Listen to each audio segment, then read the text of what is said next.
Hey y'all, Reversal Wizard here, and we gotta talk about Avatar. The full set has been released. I got a chance to play in the streamer event thanks to Wizards of the Coast, and wow. This is gonna be a little bit normal than my normal content, but I want to start to get more into these long form content videos anyway, and I'm gonna try to put as much editing power into this, so forgive my editing skills. I'm not an editor, but we're gonna make it happen for you. So let's get to my initial thoughts. What did I think? This set was a banger. Do you hear me? A banger. Wow. When I say everything, you see the characters start from their infantile stage, like when at the beginning of the story, and then make it all the way to their triumphant or final form in the end. I mean, they hit every single moment. There's a callback to jokes that you don't even like. The design team did their big one in this one. But I'm going to tell you about the things that I've learned from the set. First thing I learned is the color pie and how they incorporated it into the set. Now, there are four elements in Avatar, but 5 colors in Magic, right? So, and the way that they did it, and each of them uniquely lined up. Firebending lined up with the red mana, earthbending lined up with green mana, airbending lined up with white mana, and waterbending lined up with blue mana. But what about black? Black had a special place in this set. And this is quoting my friend Darkpack. Black was a shader, kind of folded itself into the characters in a sense. So take Hama, for instance. We know that Hama was a waterbender, but due to certain circumstances and her will to live and not just succeed to the evil that was around her, she created bloodbending. And you see that with that dual color mana, because yes, she was a waterbender, but she was quick to step into the dark side. Take Azula. Azula's known for her cunning. She's known for her just raw firepower. But she's also just very vicious, very vile, and willing to do whatever it takes to harness that power and just get to her goal. She would stop at nothing.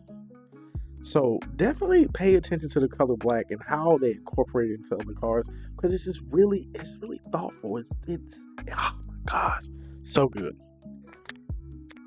The next thing I want to talk about is the bending themselves and the mechanics of how they were just able to knock it out of the park to make it feel so Avatar, to make it feel so Magic the Gathering at the same time.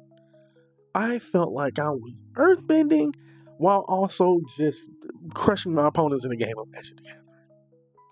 It was insane. Waterbending has these crazy giant big effects when you tap creatures and artifacts, and it just kind of plays into the whole just nature of waterbending. How a small raindrop can become a typhoon. Airbending can be used defensively and offensively, just like in the show. Most of the time you see it though, it's offensive. You're saving your permanents. You're trying to make sure your allies are saved and aren't in threat. But in the same token, you can take it and turn it around and then become the problem. And then fire. Fire is wild. It consumes. It's vicious. And in this, they made it feel just like in the show. That raw firepower when you attack, but you don't have it forever. You gotta, because it's fire. It's gonna burn up the oxygen. It's gonna burn out quick, but it's also gonna consume everything in its path. And there's so many clever things that you can do with firebending in this set. Paying for extra activation costs, getting tapping your mana for your clues. Like, it's just, oh my god, they did such a great job. And then earthbending, my goodness, being able to animate your lands, make them into creatures was great. Being able to animate your lands, animate them into creatures, and when they die, they still come back as lands that you don't lose, that they go to the graveyard. Also perfect. Being able to animate your man lands without having to pay all the extra mana costs because you've earthbended and put counters on it is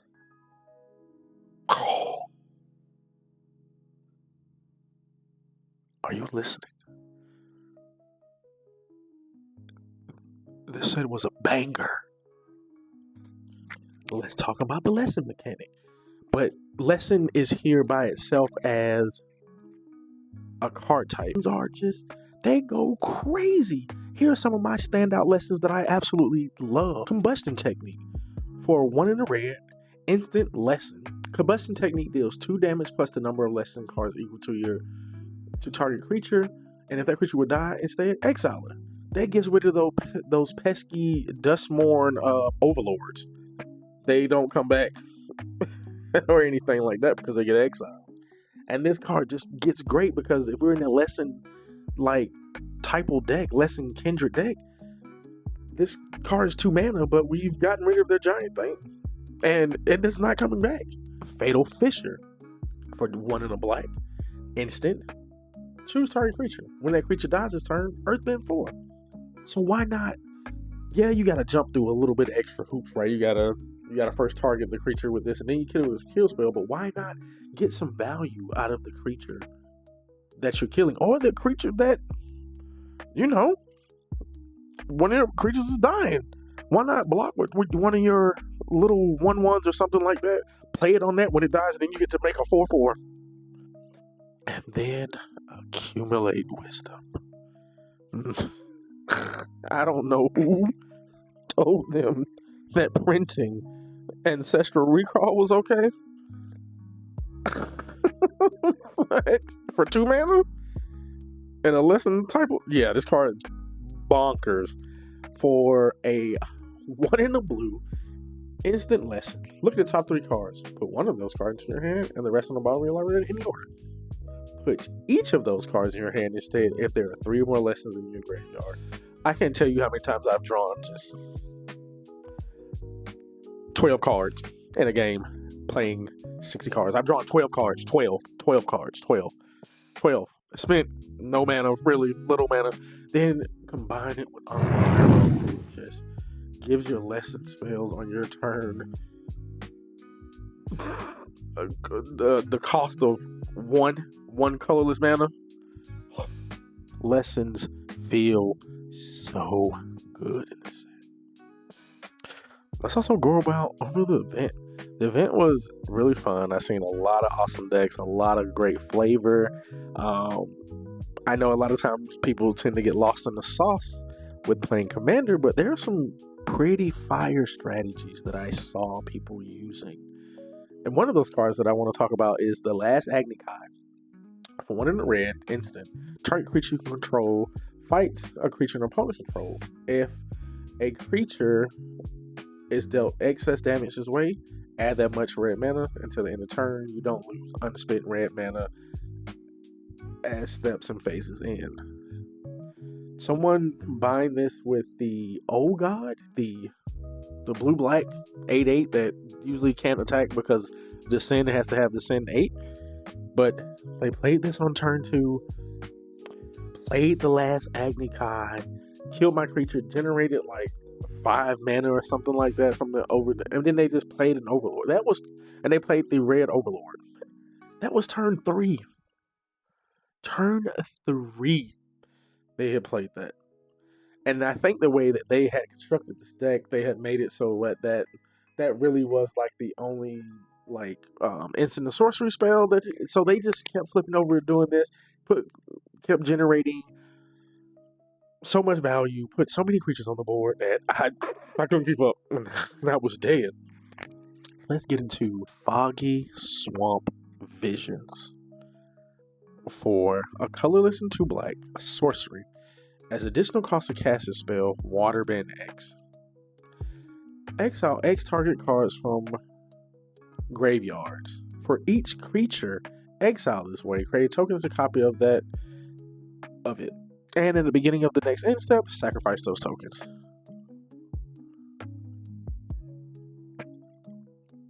Be scared of the things that people do with this card. My opponent was playing some mill strategy. And they milled over like 3 Crater Hoofs, Trumpeting Connoisseur, Valgavoth, and Tanuk, the one that gave haste. And then they played this and reanimated them for like they did 8 mana, but it's like it has water bending. They killed me out of nowhere. They're at 1 life. 1 life. And they just flat out just killed me. Out of nowhere. Like, wreck my face. Be careful of this card. Watch it. Let's get into the next one. Wang Shitong Librarian. X double blue, legendary creature, bird spirit. Flash, flying, vigilance. Say that one more time for you. Flash, flying, vigilance. Okay. When Wang Shitong enters, put X +1/+1 counters on him. Then draw half X cards, round it down. Whenever an opponent searches the library for a +1/+1 counter on Wang Shitong, put a +1/+1 counter on Wang Shitong and draw a card. My goodness. Who gave Hydroid Krasis Flash? Why? Flash plus vigilance. Why? Why? Why? What? This card is an absolute banger. This card just goes and just, I mean, in the standard decks that I saw it in, it was just immaculate. Drawing a bunch of cards, being a beater and a perfect threat. You honestly can play this in a control shell all by itself, and if you can protect it, just win you the game. And of course, in standard, you're not getting the other triggers so much, unless there's a big ramp deck or things like that, or like some type of fetch land comes back in. Like, I mean, there's Fable Passage and stuff like that, but I don't think Fable Passage is legal. But those type of cards, if those cards come back, then that will trigger more. But honestly, you don't need it. You don't need it. You don't need it. So that about wraps it up that I have for you. Some of the things that I noticed. Hopefully this video is pretty quick, and hopefully the editing is not that bad, and you can just deal with it. But I stayed up pretty late, and I'm gonna try to work on this and get this done for you before you can go to pre-release. But tell me what you think. Tell me if you would like to see more of this kind of stuff, more long form content from me. But yeah, man, this set is really, really good. If you can go to pre-release, because I'm seeing now that it's sold out just about everywhere. If you can get to pre-release, go. Just play. The set is so fun. Even if you don't recall all the moments, don't get all the moments from the show, mechanically, it's just a very fun set. You're going to have so much fun.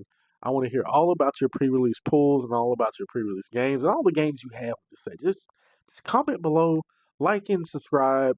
We got more things like this coming, and I'll catch you later. Bye.